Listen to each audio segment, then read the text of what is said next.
Hey guys, it's Ree. What's up? I hope you're good. Welcome back to my channel and welcome to a big ass TBR because it's the start of the year and yeah, why not have a big TBR to start the year? This is probably gonna last me like 3 months, not gonna lie. So, in the winter months, I'm always going more towards fantasy and fantasy romance as well as my usual rom-coms.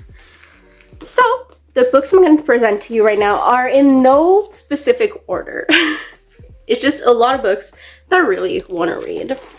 Well, first book is actually the first one I'm going to read, but after that, no specific order. So this book was actually my Christmas gift from my boyfriend. This is My Summer Girl by Maeve Black. I had been wanting it for a little bit and I was so happy when he gave that to me. For a lot of these, I will be reading the back. So let's go with my reading skills, which are not the best out loud. So here it says, Dolce has spent her entire life avoiding ... Love, happiness, and the things that make her feel alive weren't on the table. That all changes when she meets fate, and they come in the form of an ancient Safin, a Imbo Aronkna, and a Summer Queen. 3 mates to change the course of her life forever, if she lets them. One who convinces her to accept fate, another who forces her to fight for her happiness. Finally, one who reminds her that what sacrifice looks like. All 3 have her best interests at heart. Will she allow them to show her what love is really like, or will she fight it at every turn? And not only is it super beautiful, it looks super sweet, and also the inside is super fucking beautiful. At the start of each chapter, you actually get some art of the characters whose point of view it is. If it is one of the mates, it's a art of the mate with our main character, and then you have their name and you have a song. So it is very nice. And we do have a they-them mate in here. Look at that. It's so beautiful. And I am so excited to get into this. And yeah, this is definitely the first one I'm going to be reading. Next up, I want to read The Stolen Heir and The Prisoner's Throne. As you can see, I have already started The Stolen Heir. But at the point where I'm filming this, I have read The Cruel Prince, The Wicked King, The Queen of Nothing, and How the King of Elfame Learned to Hate Stories.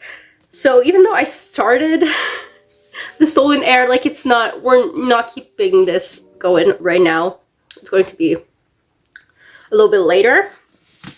So these are based in Elfame, which is the same world as The Cruel Prince. So this says, a runaway queen, a reluctant prince, and a quest that may destroy them both. 8 years have passed since the Battle of the Serpent, which is at the end of Queen of Nothing. But in the icy north, Lady Nor of the Court of Teeth has reclaimed the Ice Needle Citadel. There, she is using an ancient relic to create monsters of stick and snow who will do her bidding and exact her revenge. Surin, child queen of the Court of Teeth, and the one person with power over her mother, fled to the human world. There, she lives feral in the woods, lonely and still haunted by the merciless torment she endured in the Court of Teeth. She bides her time by releasing mortals from foolish bargains. She believes herself forgotten until the storm hag, Bogdana, chases her through the night streets. Surin is saved by none other than Prince Oak, the heir to Elfame she was once promised to in marriage and who she has resented for years. Now 17, Oak is charming, beautiful, and manipulative. As is everyone in this fucking world, we're not gonna lie. He's on a mission that will lead him into the Ice Needle Citadel, and he wants Surin's help. But if she agrees, it will mean guarding her heart against the boy she once knew, and a prince she cannot trust, as well as confronting all the horrors she thought she left behind. So this is gonna be so good. Cruel Prince is my favorite series, so I know I will be loving these. I will most likely be reading them after reading My Summer Girl. I just need a little palate cleanser from Elfame before I jump into these. Next up on the TBR is ACOTAR. I've never ever read it, so I'm super excited. I will definitely do a full spoiler reading vlog when I will read this. Oh, yeah. Okay, so we have my newest cat, because I now have 2 cats. She's just sitting by the tripod watching me. So ACOTAR is a very, very well-known series by Sarah J. Maas, but I've never read it. And I've been wanting to read it for a while. I just never actually gotten into it. So here it says, Fair is a huntress. The skin of a wolf would bring enough gold to feed her sisters for a month. But the life of a magical creature comes at a steep price, and Fair has just killed the wrong wolf. Taken prisoner by a high Fey lord, Fair learns that her masked captor is hiding even more than his piercing gaze suggests. But as Fair's feeling for Tamlin begins to burn through every warning she's heard about his kind, a shadow is falling across the land. And if Fair cannot fight it, she will lose everything. I know for a fact I cannot trust Tamlin. That's all I know. So, in that starting book 2, it gets hot and smutty. Next up is another series. I've been also wanting to read this series for a while, but I know winter is definitely the time for me to read it. So this is the Rebel Demons series by Rosemary A. Johns. I'm pretty sure each book is about a different couple. So we have Demon of Fire, Demon of Air, Earth, and Water. I will not be reading you the back of each one, but only the first one. And if you're interested to know more, you can go and look it up. But I was very intrigued by the first one, which is why I ended up buying the whole series. So it says, when a billionaire demon prince abducted me in a case of mistaken identity, I never expect him to claim me. Like, just that. The hottest hell shifter demons are savage, deadly, sexy, and on my birthday, they steal my twin. When the arrogant but gorgeous dragon shifter, the demon of fire, mistakes me for my twin, who's his fated mate, he whisks me away into the secret underworld. I need an escape from human heartbreak, but what if this leads to something worse? When the demon prince finds out the truth, the only way for us to survive is fake our bond. So we make a deal. I'll help him become the heir to the demon empire by pretending to be his mate, and he'll hunt for my sister. Then I'll take revenge on the demon who took her. My only problem? He's my main suspect. If I remain longer than 7 days in the monstrous underworld, then I can never leave. Yet gone the prince's sinful but protective embrace. Do I still want to? Like, this looks so good. And all of the others are in the same demon underworld kind of thing. So this is our new cat. Her name is Hope. And her favorite way to be held is like this. She's a big baby. She is between 12 and 14 years old. My other cat, Oliver, who I've had his whole life, is 11. I need to put her down to keep filming. Well, we will keep filming with a cat in my lap. She just wants pets. Next up on the TBR is this big boy right here. So, something about me, I fucking love Carrie Maniscalco's writing. She was one of my autobi author for a while. I've loved her Stalking Jack the Ripper series and the Kingdom of the Wicked series, which this book is actually part of that world. So this is Throne of the Fallen, and her books are always fucking beautiful with the maps. So it says, Sinner, Villain, Wicked. The Prince of Envy has never claimed to be a saint. But when a cryptic note arrives, signaling the beginning of a deadly game, he knows it will take more than a hint of sin to win and save his falling demon court. Riddles, hexed objects, anonymous players, nothing will stand in his way. Though none of his meticulous plans prepare him for her, the frustrating artist who ignites his sin like no other. Which also, the Prince of Envy, I loved him so much in the Kingdom of the Wicked series, so that's why I'm super excited for this. Virtuous, darling, liar. The trouble with scoundrels and blackguards is that they haven't a modicum of honor, a fact Miss Camilla Antonius learns after one desperate mistake allows Waverly Green's most notorious rake to blackmail her. To avoid a ruinous scandal, Camilla is forced to enter a devil's bargain with Envy. little expecting his game will awaken her true nature. Together, Envy and Camilla must embark on a perilous journey through the underworld, from glittering demon courts to the sultry vampire realm and beyond, while trying to avoid the most dangerous trap of it all, falling in love. You can't tell me that doesn't sound so fucking good. Next up is our way from the fantasy romance to full-on rom-com. I wasn't sure where to place this, but this is Assistant to the Villain by Anna Nicole Mayher. I'm so bad at names. I know that there's now a second book out, but I don't have it. And so this book is basically based off of the TikTok series that Anna Nicole made. I think it would be like if I was the morally gray fantasy villain's personal assistant. Okay, the real dream job. Sir, you have a phone call? Oh, you're torturing someone. Oh, that's a lot of blood. I'll take a message. You want me to get a towel? Okay, I'm leaving. Sir, I'm sorry to interrupt your meeting. Did you mean to make an appointment to get your hair dyed? Oh my god, I didn't say anything. I knew that wasn't his natural color. Then he cut the guy's finger off. Is that not the hottest thing you've ever heard? Becky, you're in HR. What do you know? Sir, you have some messages I think I should read you. There's one from the main character that says she is going to slowly take your life. One from her love interest saying that he is going to cut you apart limb from limb. Do you want me to respond to those, or burn her childhood home to the ground? I meant like a written message. you want me to do it? Oh, Becky, where's the lighter fluid? And I really liked it, so I'm very excited to actually get into this. So this says, Assistant wanted. Notorious high-ranking villain seeks loyal, level-headed assistant for unspecified office duties, supporting staff for random mayhem and terror, and other dark thing in general. Discretion's a must. Excellent benefits. With ailing family to support, Evie Sage's employment status isn't just important, it's vital. So when a mishap with Renedon's most infamous villain results in a job offer, naturally she says yes.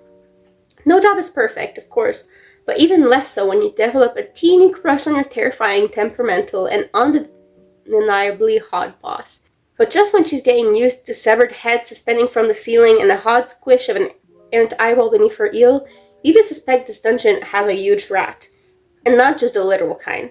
Because something rotten is growing in the kingdom of Renedon, and someone wants to take the villain and his entire nefarious empire out. Now, Evie must not only resist drooling over her boss, but also figure out exactly who is sabotaging his work to ensure he makes them pay. After all, a good job is hard to find. This looks so good. This looks also like kind of cozy to me. I know it's not technically like a cozy read, but it looks super cozy to me. Now we get into the rom-com pile. So first of all, we have Daydream by Anna Grace, which is book 3 in the Maple Hills series, which is the series that Icebreaker is the first book of. And like what I know about it is that it's Henry's book, and Henry was my favorite character in both Icebreaker and Wildfire. He is the sweetest and I love him so much. I'm so excited to have his book. So this says, he's the one she's dreaming of. When his procrastination lands him in a difficult class with his least favorite professor, Henry Turner knows he's going to have to work extra hard to survive his junior year of college. And now with his new role as captain of the hockey team, Henry absolutely cannot fail. Enter Hallie Jacobs, a fellow junior whom Henry befriends when he accidentally crashes her book club. Hallie may not have the romantic pursuits of her favorite fictional leads, or the experiences of the novel she's trying to write, but she's an academic superstar, and as soon as she hears about Henry's problem with his class, she offers to help. She knows that new experiences are the key to beating her self-doubt, and Harry's promising to be the one to give them to her. They just need to stick to their rule book, where item 4 reads, "Don't fall in love." You can't tell me this isn't going to be fucking amazing and sweet and everything we need. I'm so excited. Now, for another hockey book, Rules of Our Own by Jay Wilder. Now, this is book 3 in the series that rule number 5 is the first of. I don't know if the series has a name. No, I don't see it. But what I know is that it's a throuple years later from our first 2 book in this series, between characters that already had a little bit of chemistry in the first 2 books. Like, I need that.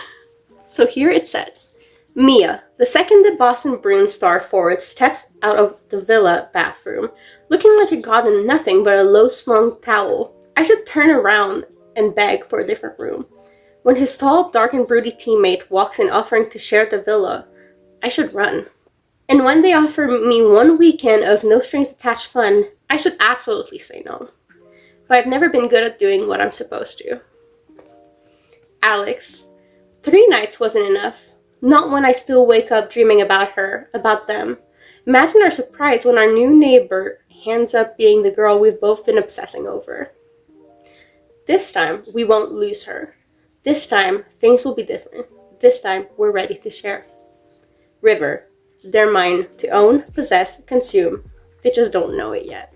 And I know Jay Wilder writes 1 good smut and 2 good multiple partner smut. Because she has a series, the one that starts with red-handed, and there's multiple partners in there, and let me tell you, that is fucking amazing. So, super excited about this too. And now, yet another hockey one. We have Pucking Sweet by Emily Raff. This is book 3 in the Jackson Rays series, which has Pucking in the Round in this series, which is one of my top 5 books. I fucking love that book. So, and this is also a throuple. So here it says, my name is Poppy St. James, and I've just landed my dream job as the Director of Public Relations for the NHL's hottest new team, the Jacksonville Rays. But if I want to stay beyond my 1-year contract, I have to prove myself. Easy. PR's in my blood. What's not so easy are the hockey players. First, there's party boy defenseman Lucas Novikov. I don't care how well he plays hockey. Off the ice, he's a PR nightmare. Managing this man is quickly becoming my full-time job. Did I mention my wildly inappropriate crush on his fellow defenseman Colton Morrow? He's sweet and kind and might just be perfect for me, but he's totally off limits. I don't date my players. It's enough work managing their messy private lives without becoming part of the story myself. Everything changed the day my sister makes a devastating announcement. 1 phone call sends me spiraling right into the arm of both my rival defensemen, and just like that, I've officially become my own PR crisis. Now I'm staring down a little blue plus sign and I have no strategy, no idea what comes next. All I know is that nothing will ever be the same for any of us. Which in book 2, we do have some hints that Poppy might be pregnant, so this confirms that. And yeah, also super excited for this one. Next up, we have the only sapphic book on this whole TBR, the Falling in Love montage. Hi, I am not straight. I need more sapphic books in my life. This is on the list. So here it says, a montage-worthy summer romance with only a few strings attached. Sorsha doesn't believe in love at first sight or happy endings, but when she meets mischievous Ruby, her no relationship rule goes right out the window. Because Ruby has a loophole in mind. A summer of all the best cliché rom-com dates, with a definite ending come fall. No messy breakup, no broken hearts. It would be the perfect plan if they weren't forgetting one thing about the falling in love montage. When it's over, the characters are falling in love. For real. It just sounds so fucking sweet.